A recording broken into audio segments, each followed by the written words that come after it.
Assalamualaikum warahmatullahi wabarakatuh. Perkenalkan, nama saya Rahman Nur Balkis dengan NIM 121804060. Saya merupakan mahasiswi dari UIN Sunan Gunung Jati Bandung, jurusan Ilmu Politik dan dari Fakultas Ilmu Sosial dan Ilmu Politik tahun 2021. Pada kesempatan kali ini, saya akan memaparkan secara singkat ulasan materi berkenaan dengan keutamaan akhlak yang ditujukan untuk memenuhi tugas UTS dari Quran Hadis yang diampu oleh Bapak Dr. Asep Dadan Wildan MA. Seperti yang kita ketahui, bahwasanya Islam itu adalah rahmatan lil alamin, yaitu yang membawa kebaikan bagi seluruh alam semesta. Kebaikan ini tidak serta-merta ada, melainkan kita sebagai manusia harus bisa mewujudkannya untuk bisa kita tebarkan kepada dunia. Nah, kebaikan ini bisa kita mulai dengan menanamkan akhlak yang baik pada diri kita terlebih dahulu. Akhlak ini diperlukan karena akhlak merupakan pondasi yang paling mendasar yang harus dimiliki oleh manusia. Menurut arti katanya, akhlak merupakan suatu sikap ataupun perilaku ataupun tabiat yang dimiliki oleh manusia yang dihasilkan berdasarkan pikiran ataupun naluri yang dimiliki oleh manusia. Akhlak ini kedudukannya lebih tinggi dibandingkan ilmu. Ilmu tanpa akhlak itu adalah suatu kesia-siaan dan akan membawanya kepada suatu kebinasaan.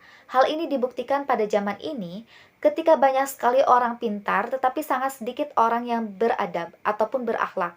Nah, hal ini yang menjadikan pada akhirnya orang yang pintar pada akhirnya dia menjadi seorang koruptor. Orang yang pintar pada akhirnya menjadi pembohong. Hal ini yang membuktikan bahwa adanya ketidakseimbangan antara ilmu dan juga dengan akhlak. Sehingga perlunya kita untuk memperbaiki diri dan juga menyempurnakan akhlak dan juga dengan ilmu. Supaya itu menjadi suatu kesinambungan dan menghasilkan suatu kebermanfaatan. Akhlak ini dalam Islam dibagi menjadi dua. Ada akhlakul karimah dan juga ada akhlakul mazmumah. Akhlakul karimah ini yaitu akhlak terpuji yang harus dimiliki oleh setiap manusia. Di mana akhlak ini seperti yang dicontohkan oleh Rasulullah, ada 4 hal yang utama yang harus dimiliki, yaitu seperti sidik, amanah, patonah, dan juga tablik. Yang kedua itu adalah akhlakul mazmumah, yaitu akhlak tercela yang tidak boleh dan juga harus dihindari oleh manusia. Di mana akhlak ini bertentangan dengan akhlakul karimah, yaitu seperti berbohong, gibah, segala hal kemaksiatan, dan lain sebagainya. Sehingga Allah Subhanahu wa Ta'ala memerintahkan manusia untuk mencontoh perilaku dan juga akhlakul karimah yang baik dari Rasulullah Shallallahu Alaihi Wasallam sebagai suri tauladan yang baik. Hal ini telah dijelaskan dalam firman Allah yang berbunyi, Bismillahirrahmanirrahim. Laqad kana lakum fi Rasulillahi uswatun hasanatun liman kana yarjullaha wal yawmal akhir wa dzakarallaha katsira. Yang artinya, sesungguhnya telah ada pada diri Rasulullah itu suri tauladan yang baik bagimu, yaitu bagi orang-orang yang senantiasa selalu mengharapkan rahmat dari Allah dan kedatangan hari kiamat, dan juga dia yang lebih banyak menyebut nama Allah. Quran Surat Al-Ahzab ayat ke-21. Sebagaimana hal ini pun dijelaskan dalam suatu hadis yang berbunyi, Annan Nabiyyu sallallahu alaihi wasallam qala, Innama bu'istu liutammima makarimal akhlak. Yang artinya, Nabi Shallallahu Alaihi Wasallam bersabda, sesungguhnya aku diutus ke muka bumi ini untuk menyempurnakan akhlak manusia. Bahwasanya Rasulullah Shallallahu Alaihi Wasallam diutus ke muka bumi ini untuk menyempurnakan akhlak manusia. Pada awalnya, pada masa awal dakwahnya, Rasulullah ditempatkan di kota Mekah yang sebagai pusat peradaban Islam, dan juga di sana ada bangsa Arab yang menjadi objek dari penyempurna akhlak tersebut. Karena pada masa itu, bangsa Arab akhlaknya itu sangat jauh dari koridor Islam, di mana di sana banyak terjadi ketimpangan sosial antara manusia yang satu dengan yang lainnya. Seperti adanya kesenjangan sosial antara si kaya dan si miskin, antara pejabat dan juga rakyat, antara yang lemah dan juga yang kuat, dan antara perempuan dan juga laki-laki. Maka Rasulullah Shallallahu Alaihi Wasallam membawa misi untuk memperbaiki akhlak manusia pada masa itu. Hal ini telah dijelaskan dalam firman Allah yang berbunyi, Bismillahirrahmanirrahim.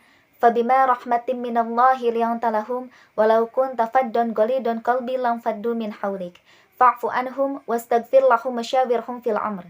Fa idza azamta fatawakkal 'ala Allah, innallaha yuhibbul mutawakkilin. yang artinya, maka disebabkan dari rahmat Allah lah kamu berlaku lemah lembut terhadap mereka. Sekiranya kamu bersikap keras lagi berhati kasar, maka tentulah mereka akan menjauhkan diri dari sekelilingmu. Maka maafkanlah mereka, mohonkanlah ampun bagi mereka, dan bermusyawarahlah kamu dengan mereka dalam urusan itu. Apabila kamu telah membulatkan tekad, maka bertawakallah kepada Allah. Sesungguhnya Allah Maha mencintai orang-orang yang bertawakal kepadanya. Quran Surat Ali Imran ayat 159. Berdasarkan dari firman Allah yang terdapat dalam Quran Surat Ali Imran ayat 159 ini, terdapat 5 keutamaan akhlak yang harus kita miliki dalam kehidupan bermasyarakat, yaitu yang pertama adalah kelembutan, di mana kita harus memiliki sikap yang lembut terhadap orang lain, supaya kita bisa dengan mudah bisa menebarkan kebaikan kepada orang lain, dan orang lain akan merasa senang dan juga nyaman berada di sekeliling kita. Tetapi ketika halnya kita memiliki sikap yang kasar dan juga berhati keras, maka kita tidak akan bisa menebarkan kebaikan kepada orang lain dan orang lain tidak akan bisa nyaman untuk berada di sekitar kita. Mereka akan menjauhi kita karena sikap kita atau akhlak kita yang tidak disenangi oleh mereka. Yang kedua adalah kita harus bisa memaafkan kesalahan orang lain. Karena sejatinya manusia adalah makhluk yang tidak terlepas dari kesalahan dan juga kehilafan. Allah Subhanahu wa Ta'ala pun dapat memaafkan hambanya dengan berjuta-juta dosa yang dimilikinya. Mengapa kita sebagai makhluknya tidak bisa memaafkan manusia itu sendiri? Nah, janganlah kita bersikap sombong terhadap Allah Subhanahu wa Ta'ala sehingga kita tidak mau memaafkan orang lain. Jadilah kita orang yang bisa memaafkan orang lain dan juga ikhlaskan hati kita, lapangkan hati kita untuk bisa memaafkan orang lain. Poin yang ketiga yaitu kita harus bisa mendoakan orang lain. Nah, walaupun orang lain merasa tidak suka kepada kita, maka kita tidak boleh membalas tidak senang kepada dirinya. Tetapi kita harus bisa mendoakan dirinya supaya Allah Subhanahu wa Ta'ala dapat memberikan hidayah supaya ia mampu untuk bisa menerima kebaikan yang akan kita berikan kepada dia. Yang keempat adalah bermusyawarah. Allah Subhanahu wa Ta'ala memerintahkan kita untuk senantiasa bermusyawarah dengan orang lain. Karena sejatinya kita sebagai makhluk sosial tidak bisa hidup sendiri. Kita tidak bisa memutuskan segala sesuatunya sendiri. Contohnya, dalam lingkup yang kecil, sebagai seorang anak, untuk menghadapi masa depan, kita harus bisa mendengarkan nasihat dari orang tua kita. Itu membuktikan contoh musyawarah kecil di lingkungan keluarga.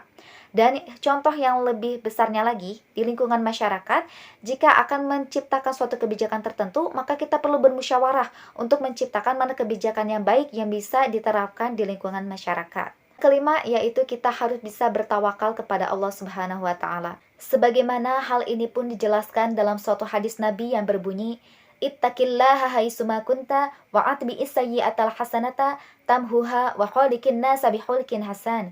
Yang artinya, bertawakallah kamu dimanapun dan kapanpun berada. Ikutilah keburukan dengan kebaikan yang akan menghapuskannya dan pergaulilah manusia dengan akhlak yang baik. Dari hadis tersebut dapat diketahui bahwasanya kita harus bisa bertawakal kepada Allah dimanapun dan kapanpun, dalam kondisi apapun. Karena jika kita ingat kepada Allah, maka Allah pun akan ingat kepada kita. Tetapi lain halnya jika kita melupakan Allah, maka Allah pun akan abai kepada kita. Dan yang kedua adalah ketika kita melakukan kesalahan, maka hendaknya kita harus mengiringi itu dengan suatu kebaikan, supaya dosanya itu dapat tertutupi dengan pahala kebaikan kita. Dan kita harus bisa berbuat baik kepada manusia dan harus bisa selektif dalam memilih lingkungan, karena itu adalah merupakan faktor penentu dari penciptaan akhlak yang baik.